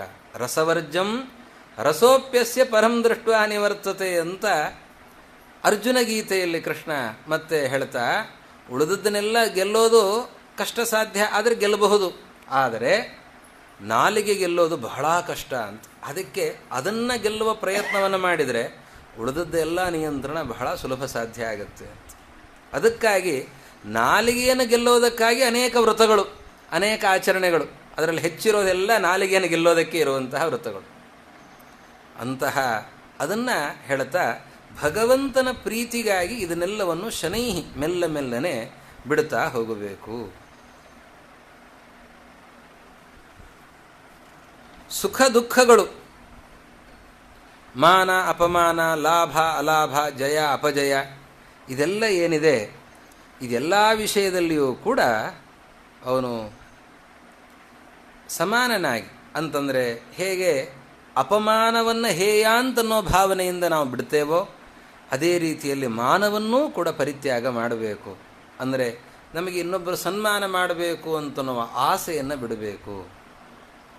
ಅಲಾಭವನ್ನು ನಾವು ಯಾವ ರೀತಿಯಲ್ಲಿ ಹೇಯ ಅಂತನ್ನೋ ಭಾವನೆಯಿಂದ ಬಿಡ್ತೇವೋ ಅದೇ ರೀತಿಯಲ್ಲಿ ಲಾಭವನ್ನೂ ಕೂಡ ಹೇಯ ಅಂತನ್ನೋ ಭಾವನೆಯಿಂದ ಬಿಡಬೇಕು. ಇದೆಲ್ಲವೂ ಕೂಡ ಇನ್ನೂ ಒಂದು ಗಮನಿಸಿ, ಇನ್ನೊಂದು ರೀತಿಯಲ್ಲಿ ಸಮತ್ವಂ ದ್ವಂದ್ವ ಸಂಜ್ಞೆಯೋ ಅಂತನ್ನೋದಕ್ಕೆ ಆರಣ್ಯಕಾಚಾರ್ಯರು ವಿವರಣೆಯನ್ನು ಕೊಡ್ತಾರೆ. ಈಗ ನೋಡಿ, ಸುಖ ಬಂದಾಗ ನಾವು ಸಂತೋಷದಿಂದ ಸ್ವೀಕರಿಸ್ತೇವೆ. ಅದೇ ರೀತಿಯಲ್ಲಿ ದುಃಖ ಬಂದಾಗಲೂ ಕೂಡ ಇದು ದೇವರು ಕೊಟ್ಟದ್ದು ಅಂತ. ಸುಖ ಬಂದಾಗ ದೇವರು ಕೊಟ್ಟದ್ದು ಅನ್ನುವ ಭಾವನೆ ಇರಬೇಕು. ಹೇಗೆ ನಾವು ಅದನ್ನು ಸ್ವೀಕಾರ ಮಾಡ್ತೇವೆ, ಅದೇ ರೀತಿಯಲ್ಲಿ ದುಃಖ ಬಂದಾಗಲೂ ಕೂಡ ಇದು ದೇವರು ಕೊಟ್ಟದ್ದು ಅನ್ನುವ ಭಾವನೆಯಿಂದ ಸ್ವೀಕಾರ ಮಾಡುವ ವಿಶಾಲವಾದ ಹೃದಯ ಇರಬೇಕು. ಶ್ರೀಹರಿಣ ಗುಣಕರ್ಮ ಕಾಲಾದಿ ನಾಮ್ನ ದೀಯತೆ. ದೇವರು ಕೊಡ್ತಾನೆ ಇದನ್ನೆಲ್ಲವನ್ನೂ ಕೂಡ ತಲೆಬಾಗಿ ಸ್ವೀಕರಿಸ್ತೇನೆ ಅಂತ ಇರಬೇಕು. ಇದು ಸಮತ್ವಂ ದ್ವಂದ್ವ ಸಂಜ್ಞೆಯೋ ಅಂತನ್ನೋದರ ಅಭಿಪ್ರಾಯ. ಹೀಗೆ ಇದನ್ನು ಹೇಳಿ, ಸರ್ವತ್ರ ಆತ್ಮೇಶ್ವರಾನ್ವೀಕ್ಷಾಂ, ಎಲ್ಲ ಕಡೆಯಲ್ಲಿಯೂ ಕೂಡ ಆತ್ಮ ಈಶ್ವರರನ್ನು ಕಾಣಬೇಕು. ಏನು ಆತ್ಮೇಶ್ವರರನ್ನು ಕಾಣುವುದು ಅಂತಂದರೆ, ಭಗವಂತನ ಎರಡು ರೂಪಗಳಿವೆ ಅಂತ. ಪ್ರಧಾನವಾಗಿ ಅದರಲ್ಲಿ ಆತ್ಮ ಅಂತನ್ನೋ ಒಂದು ರೂಪ, ಮತ್ತೊಂದು ಕಾಲ ಅಂತನ್ನುವ ರೂಪ. ಆತ್ಮ ಅಂತಂದರೆ ಒಳಗಿದ್ದಾನೆ ನೋಡಿ ಸ್ವಾಮಿ. ಈ ಶರೀರದ ಒಳಗಿರುವಂತಹ ಆ ಪರಮಾತ್ಮ ಏನಿದ್ದಾನೆ, ಈ ಶರೀರವನ್ನು ವ್ಯಾಪಿಸಿರುವಂಥವನು ಪುರುಷ ಅನ್ನುವ ರೂಪದಿಂದ ಇದ್ದಾನೆ. ಅವನನ್ನೇ ಆತ್ಮ ಅಂತಲೂ ಕರೀತಾ ಇದ್ದಾರೆ. ಒಳಗೆ ಇರುವಂಥವನು ಜೀವ. ಪರಮಾತ್ಮನಿಗೆ ಜೀವ ಅಂತನ್ನುವ ನಾಮ ಇದೆ. ಯಾಕೆ, ಈ ಜೀವನನ್ನು ಬದುಕಿಸಿದವನು ಅವನು, ಹೀಗೆ ಇರಿಸ್ತಾ ಇರುವಂಥವನು ಅವನು. ಆದ್ದರಿಂದ ಜೀವ, ಪ್ರತ್ಯಕ್, ಅನೇಕ ವಾಸುದೇವ ಅನ್ನುವ ನಾಮಗಳಿಂದ ಕರೀತಾ ಇದ್ದಾರೆ.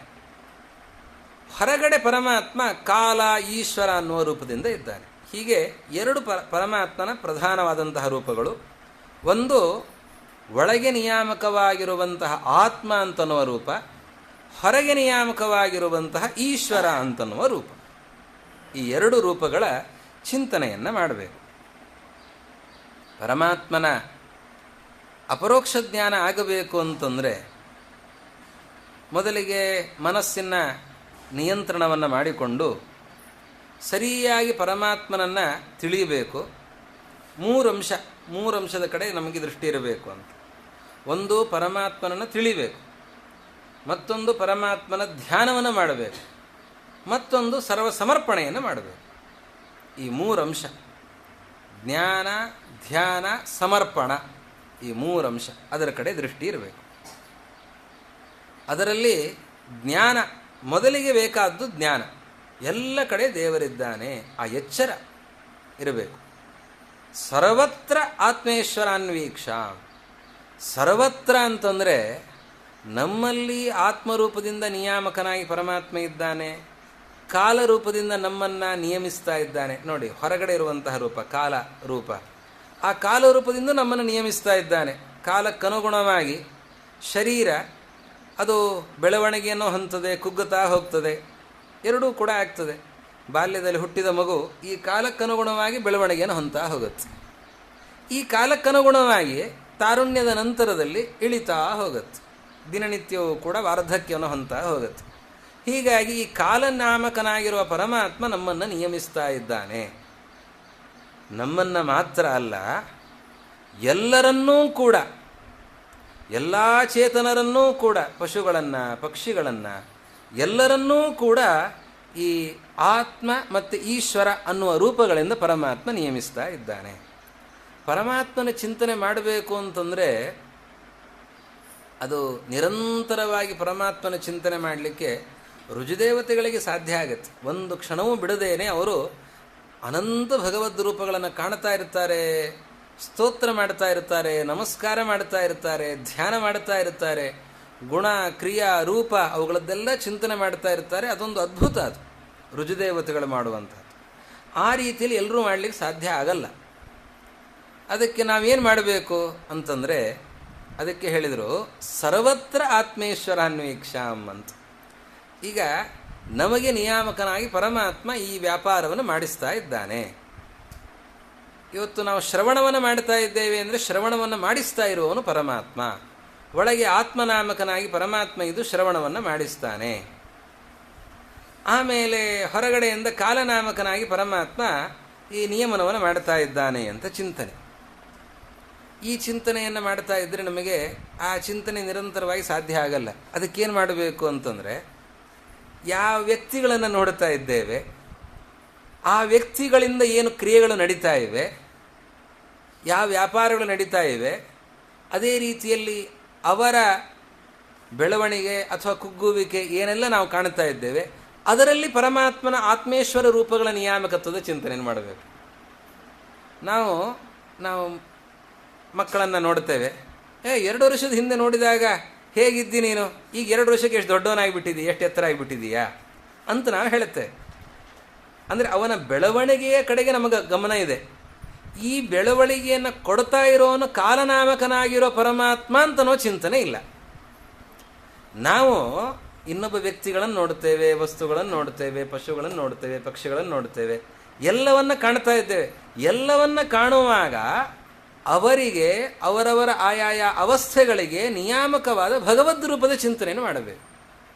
ಎಷ್ಟು ಅದ್ಭುತವಾದ ಕೆಲಸವನ್ನು ಮಾಡ್ತಾ ಇದ್ದಾನೆ ಇವನು, ಯಾರೂ ಮಾಡಲಿಕ್ಕೆ ಸಾಧ್ಯ ಇಲ್ಲ. ಒಬ್ಬ ವ್ಯಕ್ತಿ ಏನು 1000 ಜನಕ್ಕೆ ಅಡುಗೆ ಮಾಡ್ತಾನೆ ಅಂದರೆ ಸಾಧ್ಯ ಇದೆಯಾ? ನಮಗೆ ಮನೆಯಲ್ಲಿ 4 ಜನಕ್ಕೆ ಅಡುಗೆ ಮಾಡಲಿಕ್ಕೆ ಆಗಲ್ಲ, ಕಷ್ಟ ಆಗ್ತದೆ. 1000 ಜನಕ್ಕೆ ಅಡುಗೆಯನ್ನು ಮಾಡ್ತಾ ಇದ್ದಾನೆ ಅಂತಂದಾಗ, ಅಂತಹ ಒಬ್ಬ ಅಡುಗೆ ಮಾಡ್ತಾ ಇರುವಂತಹ ಸಮರ್ಥನಾದ ವ್ಯಕ್ತಿಯನ್ನು ನೋಡಿದಾಗ ಆವಾಗ ಅಲ್ಲಿ ಆತ್ಮರೂಪದ ಚಿಂತನೆಯನ್ನು ಮಾಡಬೇಕು. ಆ ಪರಮಾತ್ಮನ ವ್ಯಾಪಾರ ಎಷ್ಟು ಅದ್ಭುತವಾಗಿದೆ, ಇಲ್ಲಿ ಆತ್ಮರೂಪದಿಂದ ಪರಮಾತ್ಮ ಇಲ್ಲಿ ಎಷ್ಟು ಅದ್ಭುತವಾದ ವ್ಯಾಪಾರವನ್ನು ಮಾಡಿಸ್ತಾ ಇದ್ದಾನೆ ಅಂತ ಹೀಗೆ ಅದರಲ್ಲಿ ಕಾಣಬೇಕು. ಕೇವಲ ಪುರುಷರಲ್ಲಿ ಸ್ತ್ರೀಯರಲ್ಲಿ ಮಾತ್ರ ಅಲ್ಲ, ಪಶುಗಳಲ್ಲಿ ಪಕ್ಷಿಗಳಲ್ಲಿ ಎಷ್ಟೆಷ್ಟು ವಿಚಿತ್ರವಾದಂತಹ ಪಶುಗಳು ಪಕ್ಷಿಗಳು. ಈಗ ಕೋತಿ ಅಂತ ತಗೊಂಡಾಗ ಆ ಕೋತಿಗಳು ಎಷ್ಟು ಬಣ್ಣ ಇದೆ, ಎಷ್ಟು ವಿಚಿತ್ರವಾದ ರೂಪ ಇದೆ. ಒಂದು ಕೋತಿಗೆ ಬಾಲ ಇದ್ದಾಗ ಇನ್ನೊಂದು ಕೋತಿಗೆ ಬಾಲ ಇರಲ್ಲ. ಎಲ್ಲ ಕೋತಿಗೂ ಬಾಲ ಇರ್ತದೆ, ಆದರೆ ಎಷ್ಟು ಕೋತಿಯ ಜಾತಿಗಳಲ್ಲಿ ವೈವಿಧ್ಯ. ಒಂದು ಕೋತಿ ಇದ್ದಾಗ ಇನ್ನೊಂದು ಕೋತಿ ಇರಲ್ಲ. ಒಂದು ಕೋತಿ ಧ್ವನಿ ಮಾಡುವಂತೆ ಇನ್ನೊಂದು ಕೋತಿ ಧ್ವನಿ ಮಾಡಲ್ಲ. ಆ ಧ್ವನಿಯಲ್ಲಿ ವೈವಿಧ್ಯ ಇದೆ. ಇಷ್ಟೆಲ್ಲ ವೈಲಕ್ಷಣ್ಯಗಳಿವೆ, ಇಷ್ಟೆಲ್ಲ ಅದ್ಭುತಗಳಿವೆ. ಇದನ್ನೆಲ್ಲ ಮಾಡಿಸ್ತಾ ಇರುವಂಥವನು ಆ ಪರಮಾತ್ಮ. ಪಕ್ಷಿಗಳು ಎಷ್ಟು ವಿಚಿತ್ರವಾಗಿವೆ, ಎಷ್ಟೆಷ್ಟು ವಿಚಿತ್ರವಾದ ಧ್ವನಿಯನ್ನು ಆ ಪಕ್ಷಿಗಳು ಮಾಡುತ್ತವೆ, ವಿಚಿತ್ರವಾಗಿ ನಾಟ್ಯವನ್ನು ಮಾಡುತ್ತವೆ. ನವಿಲು ಒಂದೇ ಕುಣಿಯೋದಲ್ಲ, ಅನೇಕ ಪಕ್ಷಿಗಳಿವೆ. ಅನೇಕ ಪಕ್ಷಿಗಳು ವಿಚಿತ್ರವಾದ ರೀತಿಯಲ್ಲಿ ನಾಟ್ಯವನ್ನು ಮಾಡುತ್ತವೆ. ಆ ಪಕ್ಷಿಗಳ ನಾಟ್ಯವನ್ನು ನೋಡಿದಾಗ ಆತ್ಮರೂಪಿಯಾದ ಪರಮಾತ್ಮನ ವ್ಯಾಪಾರದ ಚಿಂತನೆಯನ್ನು ಮಾಡಬೇಕು. ಹಾಗೆ ಪ್ರತಿಯೊಂದು ವಸ್ತು ವ್ಯಕ್ತಿಗಳಲ್ಲಿ ಸರ್ಪ ಅದು ಸ್ವಲ್ಪ ಕ್ಷೀಣ ಆಗಿರುತ್ತದೆ, ಮತ್ತೆ ಪೊರೆಯನ್ನು ಬಿಡ್ತು ಅಂತಂದರೆ ಮತ್ತೆ ಚೈತನ್ಯ ಅದಕ್ಕೆ ಬರುತ್ತಾ ಇದೆ. ಆವಾಗ ಆ ಕಾಲನಾಮಕನಾಗಿರುವ ಪರಮಾತ್ಮ, ಈಶ್ವರ ನಾಮಕನಾಗಿರುವ ಪರಮಾತ್ಮನ ವ್ಯಾಪಾರದ ಚಿಂತನೆಯನ್ನು ಮಾಡಬೇಕು. ಹೀಗೆ ಸರ್ವತ್ರ ಆತ್ಮೇಶ್ವರಾನ್ವೀಕ್ಷ, ಪ್ರತಿಯೊಂದು ಸ್ಥಳದಲ್ಲಿಯೂ ಕೂಡ ಆತ್ಮ ಮತ್ತು ಈಶ್ವರ ಅಂತನ್ನುವ ರೂಪಗಳ ಚಿಂತನೆಯನ್ನು ಅನ್ವೀಕ್ಷಂ ಅಂತ. ಆ ಅನ್ವೀಕ್ಷಂ, ಆ ಒಂದೊಂದು ಶಬ್ದದ ಸ್ವಾರಸ್ಯವನ್ನು ಅನುಭವಿಸಿ ಅವರು ಅದನ್ನು ಹಾಗೆ ಅನುಷ್ಠಾನ ಮಾಡಿಕೊಂಡು ಅದನ್ನು ಹೇಳ್ತಾರಲ್ಲ ಅರಣ್ಯಕಾಚಾರ್ಯರು, ಅದು ಅದ್ಭುತ. ಅದು ಅವ್ರು ಹೇಳ್ತಾರೆ ಅನ್ವೀಕ್ಷಂ ಅಂತ. ಏನು ಅನ್ವೀಕ್ಷ ಅಂತಂದರೆ ಆ ಭಗವಂತನ ಮಹಿಮೆಯನ್ನು ಕಾಣಬೇಕಂತಲ್ಲಿ ಚಿಂತನೆ ಮಾಡಬೇಕು, ಮತ್ತೆ ಮತ್ತೆ ಚಿಂತನೆ ಮಾಡಬೇಕಂತ. ಈಕ್ಷ ಅಂದರೆ ಚಿಂತನ, ಅನ್ವೀಕ್ಷ ಅಂದರೆ ಈ ಕ್ಷಣವನು ಈ ಕ್ಷಣಂ, ಒಂದು ಚಿಂತನೆಯನ್ನು ಮಾಡಿ ಮತ್ತೆ ಇನ್ನೊಂದು ಮಹಿಮೆಯನ್ನು ಅಲ್ಲಿ ಚಿಂತನೆ ಮಾಡಬೇಕು. ಹಾಗೆ ಪುನಃ ಪುನಃ ಪುನಃ ಪುನಃ ಆ ಭಗವಂತನ ಮಹಿಮೆಯನ್ನು ಅಲ್ಲಿ ಕಾಣ್ತಾ ಹೋಗಬೇಕು, ಚಿಂತನೆಯನ್ನು ಮಾಡ್ತಾ ಹೋಗಬೇಕು ಅಂತ. ತೇ ಶ್ವಾತ್ಮದೇವತಾ ಬುದ್ಧಿ ಸುತರಾಂ ನೃಷು ಪಾಂಡವ. ಪ್ರತಿಯೊಂದು ಸ್ಥಳದಲ್ಲಿಯೂ ಕೂಡ ಆ ರೀತಿಯಲ್ಲಿ ಆತ್ಮದೇವತಾ ಬುದ್ಧಿ, ಆತ್ಮ ಮತ್ತು ಕಾಲನಾಮಕನಾಗಿ ಪರಮಾತ್ಮ ಇದ್ದಾನೆ ಅಂತನ್ನುವ ಚಿಂತನೆಯನ್ನು ಮಾಡಬೇಕು. ಹೀಗೆ ಈ ಭಾಗವತ ಧರ್ಮವನ್ನು ಹೇಳಿದ ಮೇಲೆ ಕೈವಲ್ಯದ ಅಭ್ಯಾಸವನ್ನು ಮಾಡಬೇಕು ಅಂತ ಹೇಳ್ತಾರೆ. ಕೈವಲ್ಯ ಅಂತಂದರೆ ಏನು? ನಮಗೆ ಕೈವಲ್ಯ ಅಂತಂದರೆ ಮೋಕ್ಷ ಅಂತ ಗೊತ್ತು. ಅವರು ಕೈವಲ್ಯವನ್ನು ಸೇರಿದ್ದಾರೆ ಅಂದರೆ ಮೋಕ್ಷಕ್ಕೆ ಹೋಗಿದ್ದಾರೆ, ಮರಣವನ್ನು ಹೊಂದಿದ್ದಾರೆ. ಇವತ್ತು ನಾವು ಬಳಸೋದು ಕೈವಲ್ಯ ಅಂದರೆ ಮರಣವನ್ನು ಹೊಂದಿದ್ದಾರೆ ಅಂತ ಅರ್ಥದಲ್ಲಿ ಬಳಸ್ತೇವೆ. ಏನು ಕೈವಲ್ಯ ಅಂತಂದರೆ ಮರಣವನ್ನು ಹೊಂದಿದಾಗ ಬದುಕಿರುವಲ್ಲಿಯ ತನಕ ಹೆಂಡತಿ, ಮಕ್ಕಳು, ಮನೆ, ಗಂಡ, ಹೀಗೆ ಇದೆಲ್ಲ ಸಂಬಂಧ ಇದೆ. ಮರಣವನ್ನು ಹೊಂದಿದ ವ್ಯಕ್ತಿಗೆ ಯಾರೂ ಜೊತೆಯಲ್ಲಿ ಇಲ್ಲ, ಅವನು ಏಕಾಂಗಿಯಾಗಿದ್ದಾನೆ ನೋಡಿ. ಅದಕ್ಕೆ ಕೈವಲ್ಯ, ಕೇವಲ ಒಬ್ಬನೇ. ಕೈವಲ್ಯ ಅಂದರೆ ಒಂಟಿತನ. ಹೀಗಾಗಿ ಮರಣವನ್ನು ಹೊಂದಿದ ವ್ಯಕ್ತಿಯಲ್ಲಿ ಒಂಟಿತನ ಇದೆ, ಇವರು ಯಾರು ಜೊತೆಗಾರರಾಗಿಲ್ಲ. ಆದ್ದರಿಂದ ಕೈವಲ್ಯ ಅಂತ ಹೇಳುತ್ತೆ ಅಲ್ವಾ.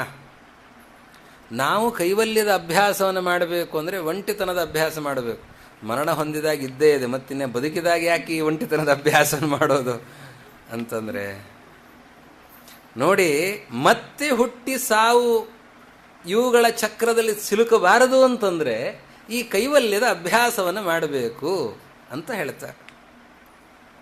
ಏನು ಕೈವಲ್ಯದ ಅಭ್ಯಾಸ ಅಂತಂದರೆ, ಈ ಕೈವಲ್ಯದ ವಿವರಣೆಯನ್ನು 7ನೇ ಸ್ಕಂಧದಲ್ಲಿ ಕೊಡುವಾಗ ತ್ಯಾಗ ಅಂತ ಹೇಳಿದ್ದಾರೆ. ಎರಡೂ ಕಡೆಯಲ್ಲಿ ಒಂದೇ ಶಬ್ದವನ್ನು ಬಳಸಲಿಲ್ಲ, ಬೇರೆ ಬೇರೆ ಶಬ್ದಗಳನ್ನು ಬಳಸಿದ್ದಾರೆ, ಅರ್ಥ ಒಂದೇ. ಹಿಂದೆ ನಾವು ನೋಡಿದ್ದೇವೆ, ಗ್ರಾಮ್ಯೇಹೋ ಪರಮಶನೈಹಿ ಅಂತ ಒಂದು ಕಡೆ, ಸಮತ್ವಂ ದ್ವಂದ್ವ ಸಂಜ್ಞೆಯೋ ಅಂತ ಇನ್ನೊಂದು ಕಡೆ. ಅದು ಎರಡೂ ಒಂದೇ ಅಭಿಪ್ರಾಯದಲ್ಲಿ ಬಂದದ್ದು ಹೇಗೆ ಅನ್ನೋದನ್ನು ವನಾರಿಯರು ತಿಳಿಸಿದ್ದಾರೆ. ಹಾಗೆ ಇಲ್ಲಿ ತ್ಯಾಗ ಮತ್ತು ಕೈವಲ್ಯ ಇದು ಎರಡೂ ಒಂದೇ ಅಭಿಪ್ರಾಯದಲ್ಲಿ ಹೊರಟಿದೆ ಅನ್ನೋದನ್ನು ತೋರಿಸಿಕೊಡುತ್ತಾರೆ. ಏನು ತ್ಯಾಗ ಅಂತಂದರೆ, ತ್ಯಾಗ ಬಿಡೋದು, ಸನ್ಯಾಸ.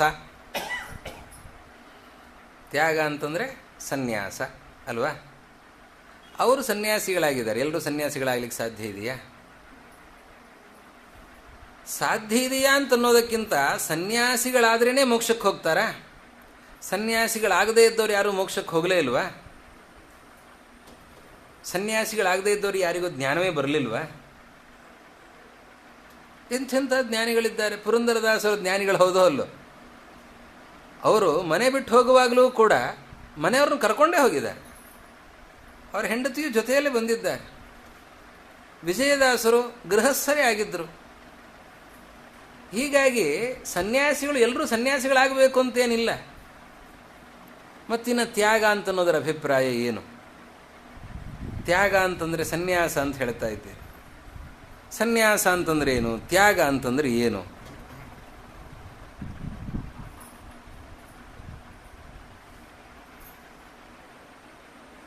ಅದಕ್ಕೆ ಹೇಳ್ತಾರೆ, ಇದು ನಮ್ಮ ಶರೀರ, ನಮ್ಮ ಇಂದ್ರಿಯ, ನಮ್ಮ ವಸ್ತು, ನಮ್ಮ ಪದಾರ್ಥಗಳು ಅಂತನೋ ಭಾವನೆ ನಮಗಿದೆ. ವಾಸ್ತವವಾಗಿ ಇದು ಕಳ್ಳತನ. ಇದು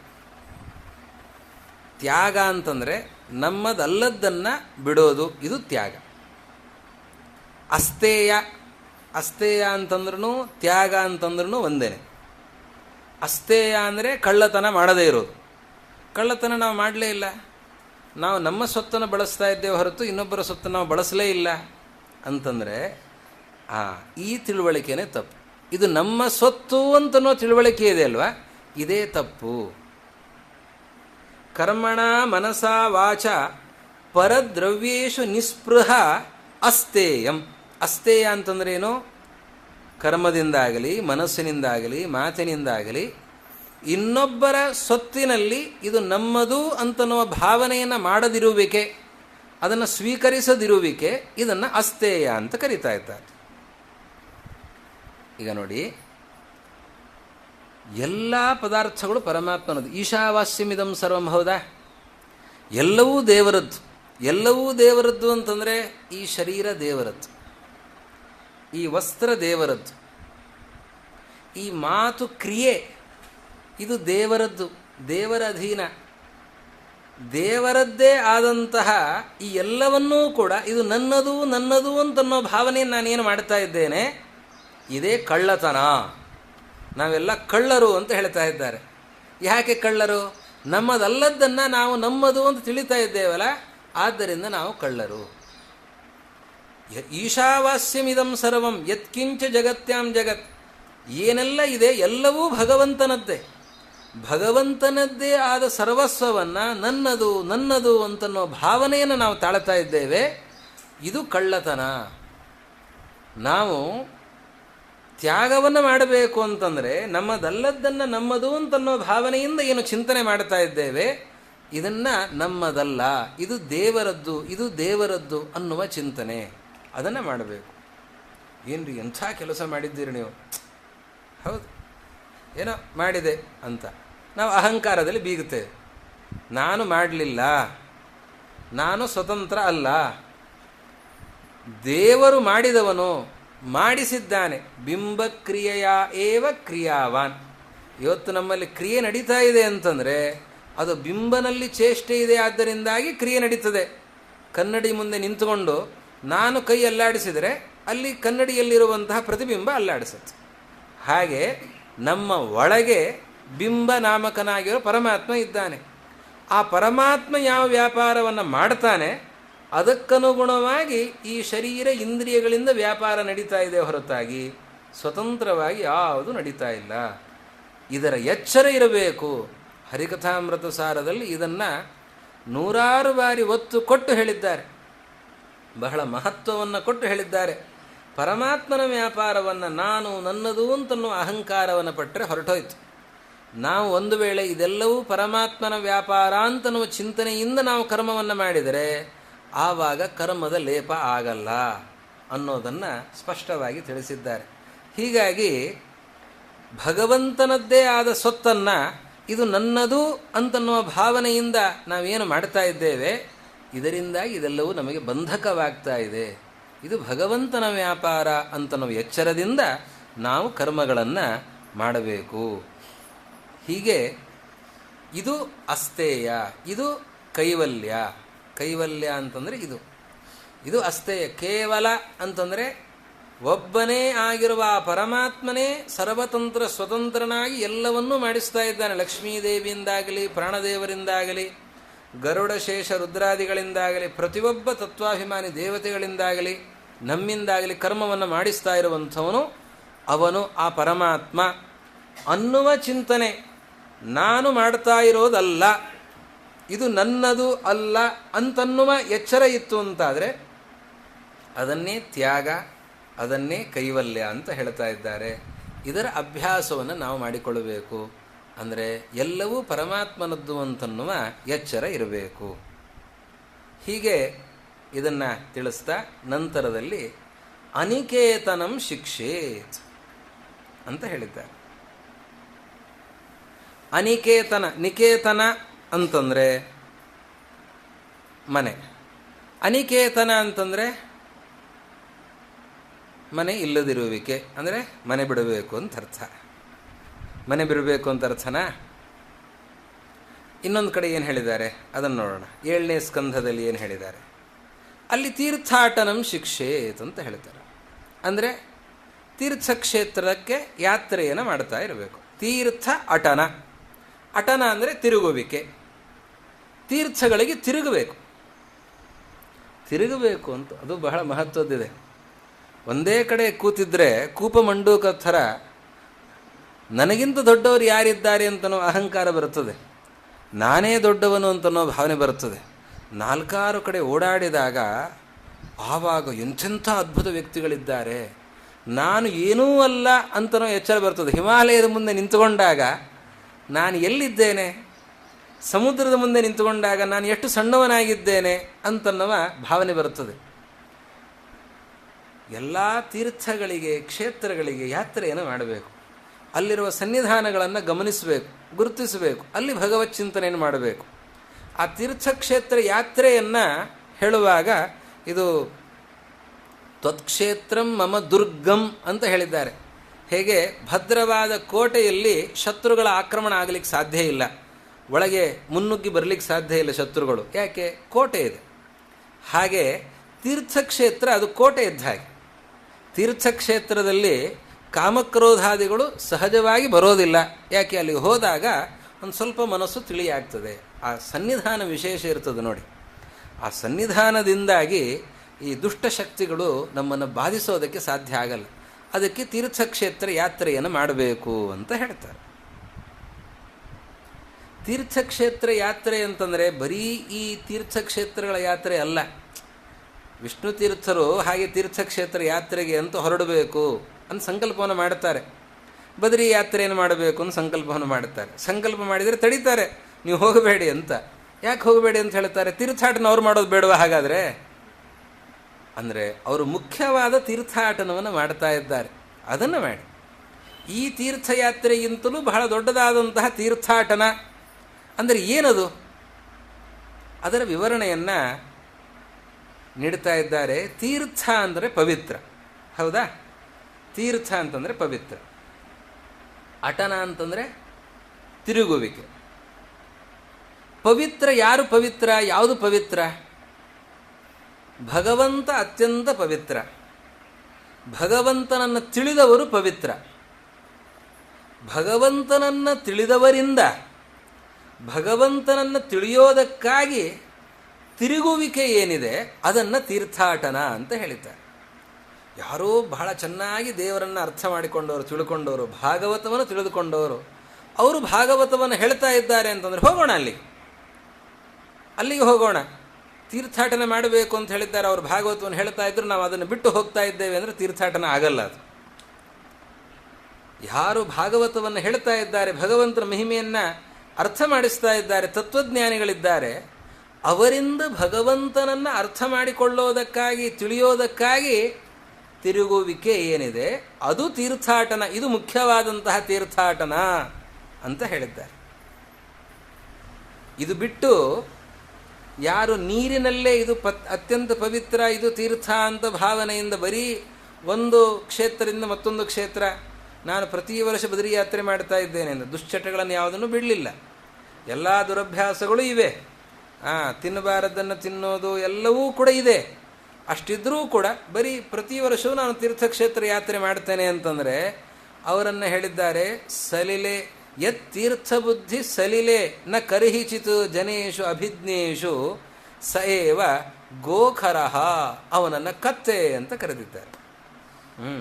ಹೀಗಾಗಿ ಈ ತತ್ವಜ್ಞಾನಿಗಳಿಂದ ತತ್ವಜ್ಞಾನವನ್ನು ಪಡೆಯೋದಕ್ಕಾಗಿ ಯಾತ್ರೆ ಮಾಡೋದೇನಿದೆ ಅದು ನಿಜವಾದ ತೀರ್ಥಾಟನ. ಅದಿಲ್ಲದೇನೆ ಕೇವಲ ಕ್ಷೇತ್ರಗಳಿಗೆ ತಿರುಗುತ್ತೇನೆ ಅಂತಂದರೆ, ಗಾಣದ ಎತ್ತು ಸುತ್ತದಂತೆ ಸುತ್ತುತ್ತಾ ಇದ್ದೇನೆ ಅಂತಂದರೆ ಅವನನ್ನು ಕತ್ತೆ ಅಂತ ಕರೆದಿದ್ದಾರೆ. ಆದ್ದರಿಂದ ಇದು ಅನಿಕೇತನ ಅಂತಂದರೆ ಮನೆ ಬಿಡಬೇಕು ಯಾಕೆ? ಮನೆಯಲ್ಲಿ ವ್ಯಾಮೋಹ ಇಟ್ಟುಕೊಂಡು ಮನೆಯಲ್ಲಿರೋದಲ್ಲ, ಯಾರು ಜ್ಞಾನಿಗಳಿದ್ದಾರೆ ಅವರಿಂದ ಹೆಚ್ಚೆಚ್ಚು ಜ್ಞಾನವನ್ನು ಪಡೆಯೋದಕ್ಕಾಗಿ ಸಂಚಾರವನ್ನು ಮಾಡಬೇಕು. ಇದನ್ನು ಅನಿಕೇತನ ಅಥವಾ ತೀರ್ಥಾಟನ ಅಂತ ಹೇಳ್ತಾರೆ ಹೊರತಾಗಿ ಮನೆ ಬಿಟ್ಟು ಕಾಡು ಪಾಲಾಗಬೇಕು ಅಂತ ಅಭಿಪ್ರಾಯದಲ್ಲಿ ಹೇಳ್ತಾ ಇರೋದಲ್ಲ. ಅನಿಕೇತನ ಅಂತಂದರೆ ಪರಮಾತ್ಮ. ಪರಮಾತ್ಮನೇ ನನಗೆ ನಿಕೇತನ, ಅವನೇ ನನಗೆ ಆಶ್ರಯನಾಗಿದ್ದಾನೆ.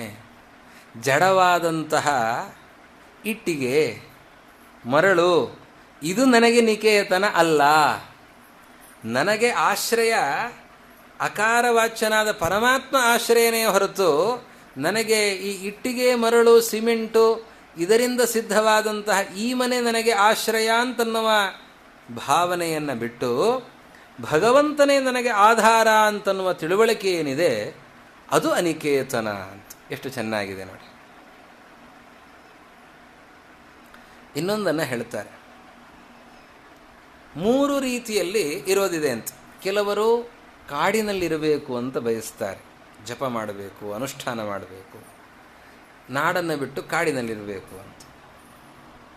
ಇನ್ನು ಕೆಲವರು ನನಗದೆಲ್ಲ ಆಗೋದಿಲ್ಲಪ್ಪ, ನಾನು ಏನಿದ್ರು ಊರಲ್ಲೇ ಇರಬೇಕು, ನಮಗೆ ಈ ಹಳ್ಳಿಯೂ ಕೂಡ ಆಗೋದಿಲ್ಲ, ಏನಿದ್ರು ಪಟ್ಟಣ ಸೇರಿಕೊಳ್ಬೇಕು. ಇದು ಒಂದು.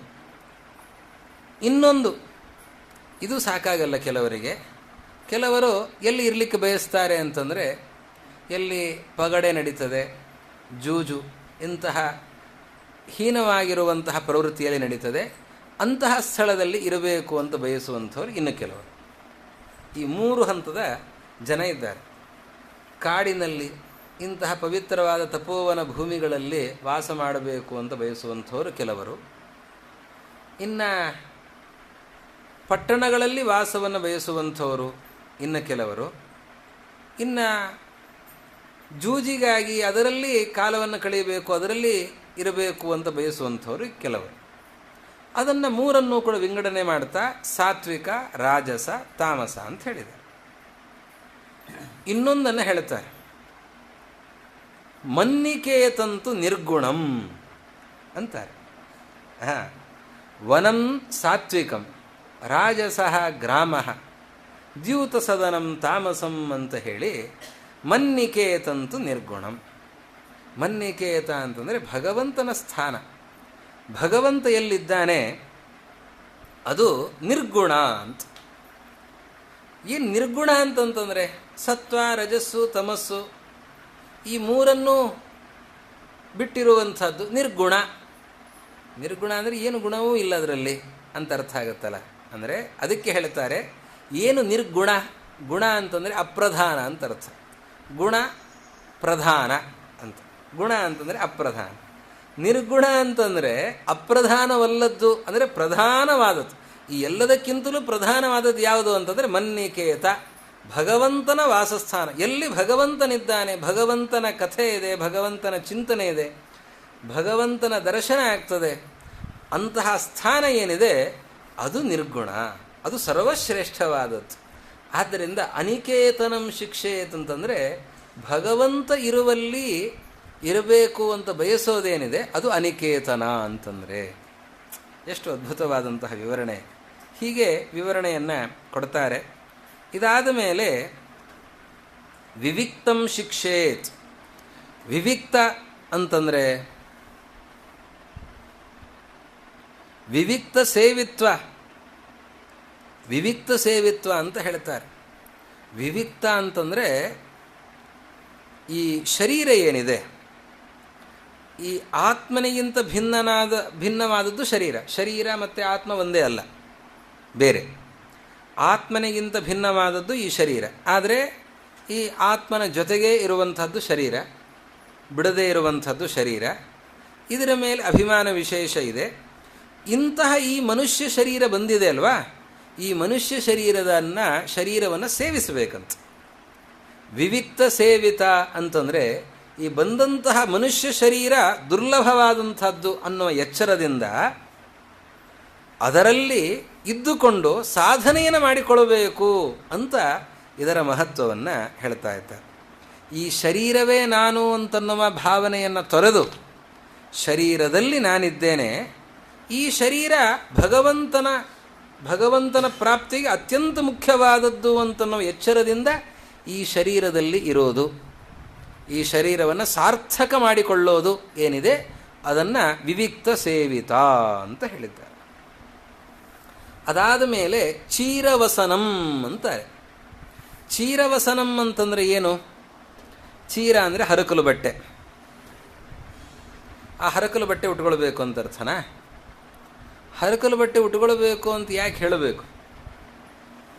ಬಟ್ಟೆ ಇಲ್ಲ ಅಂತಂದರೆ ಹರಕಲು ಬಟ್ಟೆ ಯಾವುದು ಸಿಗುತ್ತೆ ಅದನ್ನು ಉಟ್ಕೊಳ್ತಾನೆ. ಇದನ್ನು ಹೇಳಲಿಕ್ಕೆ ಹೊರಟಿದ್ದಾರಾ ಅಂತಂದರೆ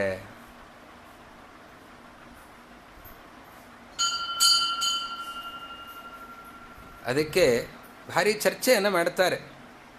ಚರ್ಚೆಯನ್ನು ಮಾಡಿ ಕೊನೆಯಲ್ಲಿ ಹೇಳ್ತಾರೆ, ಎಲ್ಲವೂ ಕೂಡ ಭಗವಂತನದ್ದು ಅಂತನ್ನುವ ಭಾವನೆಯಿಂದ, ಭಗವಂತ ನೀಡಿದ್ದು ಅಂತನ್ನುವ ಭಾವನೆಯಿಂದ ಸ್ವೀಕಾರ ಮಾಡಬೇಕು.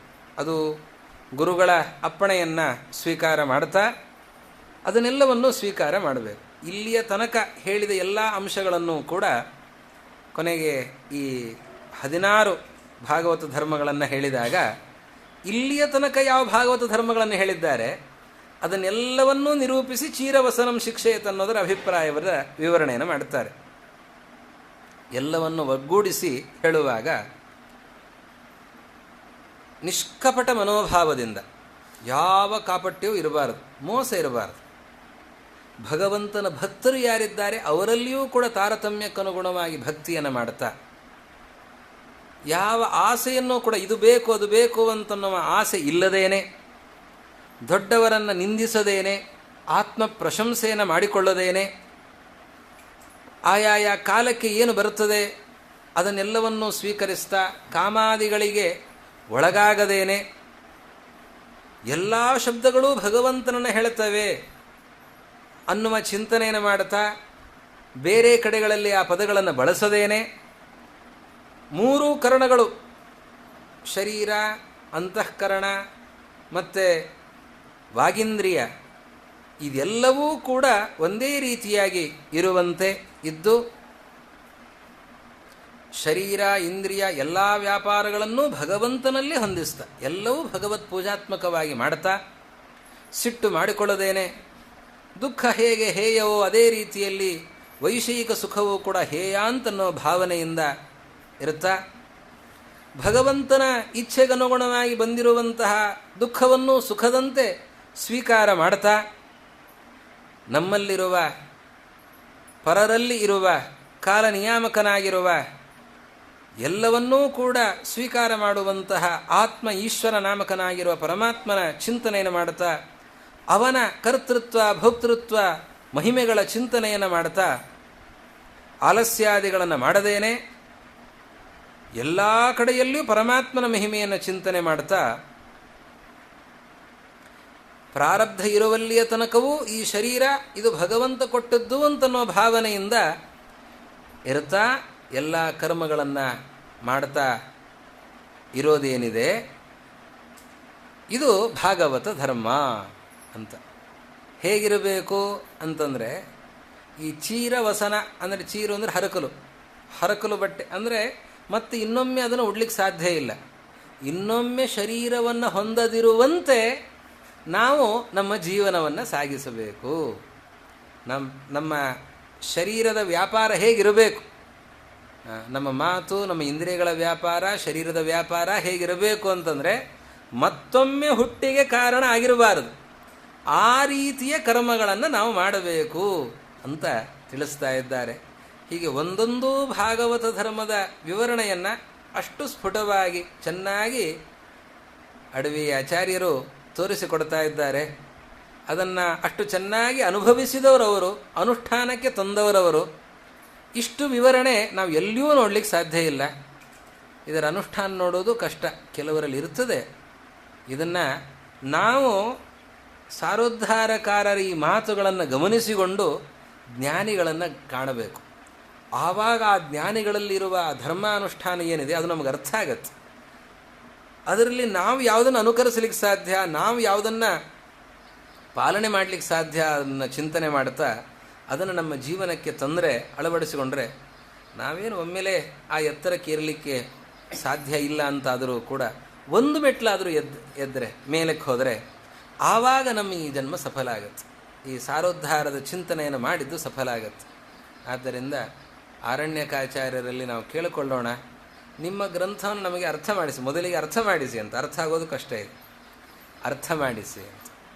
ಅದಾದ ಮೇಲೆ ಇದನ್ನು ನಮ್ಮ ಜೀವನದಲ್ಲಿ ಅನುಷ್ಠಾನಕ್ಕೆ ತರುವಂತೆ ನೀವು ನಮಗೆ ಅನುಗ್ರಹವನ್ನು ಮಾಡಿ ಅಂತ ಅವರಲ್ಲಿ ಕೇಳಿಕೊಳ್ಳೋಣ.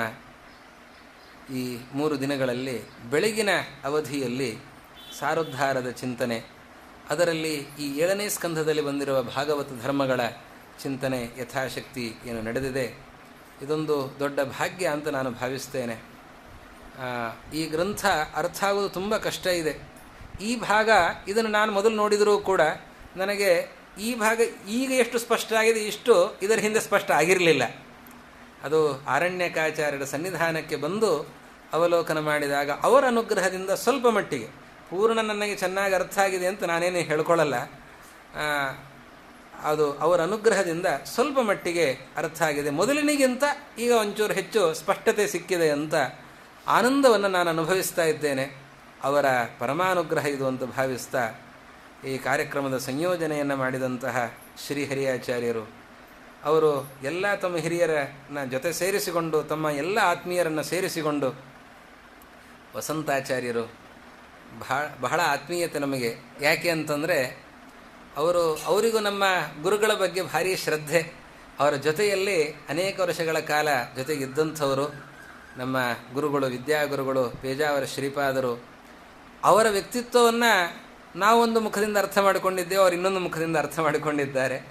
ಅವರು ಕಾರ್ಯಪರರಾಗಿ ಗುರುಗಳ ಜೊತೆಯಲ್ಲಿ ಅನೇಕ ಸಮಯ ಇದ್ದಂಥವರು. ರಾಮಜನ್ಮಭೂಮಿಯ ಹೋರಾಟದ ಅನೇಕ ಸನ್ನಿವೇಶಗಳಲ್ಲಿ ಇದ್ದಂಥವರು. ಹೀಗಾಗಿ ಬಹಳ ಆತ್ಮೀಯತೆ ನಮಗೂ ವಸಂತಾಚಾರ್ಯರಿಗೂ. ಹೀಗೆ ಇಂತಹ ಸಜ್ಜನರ ಸಮುದಾಯದಲ್ಲಿ ನೀವೆಲ್ಲ ಇಲ್ಲಿ ವ್ರತಾನುಷ್ಠಾನಗಳನ್ನು ಮಾಡ್ತಾ ಇರುವಂಥವರನ್ನು ನೋಡಿದರೆ ಆಶ್ಚರ್ಯ ಆಗ್ತದೆ. ದೇವರು ನಮಗೂ ಇಂತಹ ಶಕ್ತಿಯನ್ನು ಕೊಡಲಿ, ಇಂತಹ ಪ್ರೇರಣೆಯನ್ನು ಮಾಡಲಿ ಅಂತನ್ನುವ ಭಾವನೆ ಮೂಡ್ತಾ ಇದೆ.